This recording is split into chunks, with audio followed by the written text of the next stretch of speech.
Es pot viure sense que ningú t'importi? Aquesta és la pregunta que es planteja el director basc Óscar Santos en el seu primer llargmetratge com a director.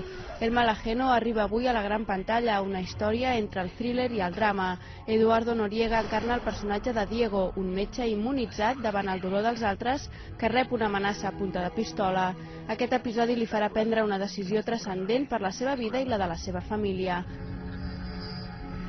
Belén Rueda i Angie Cepeda completen el repartiment del debut de Santos, que, produït per Alejandro Amenábar, juga amb la quotidianitat i alhora amb les situacions paranormals.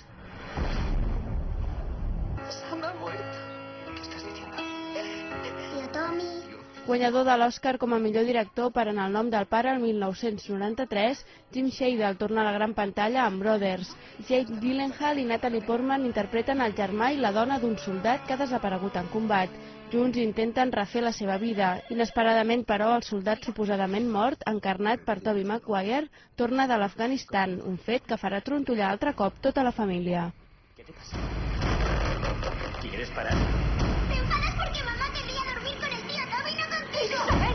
Imaginaos que un día despertáis en un mundo sin adultos. Als cinemes estrenen també dues propostes pels més petits. Nicolas Bari dirigeix el que fins als 9 anys va ser la seva història preferida, la història d'uns pares que, cansats de la desobediència dels seus fills, decideixen marxar del poble i deixar els nens sols, que acaben enfrontant-se a dues bandes. Carol Bouquet i Gerard Depardieu són les cares conegudes d'aquesta obra de fantasia, Los niños de Timpelbach.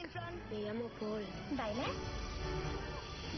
I ja coneguts pel gran públic, els personatges protagonistes de Toy Story, Andy i Woody, tornen a la gran pantalla. La segona entrega d'aquesta saga es reestrena aquest cap de setmana en la seva versió en 3 dimensions.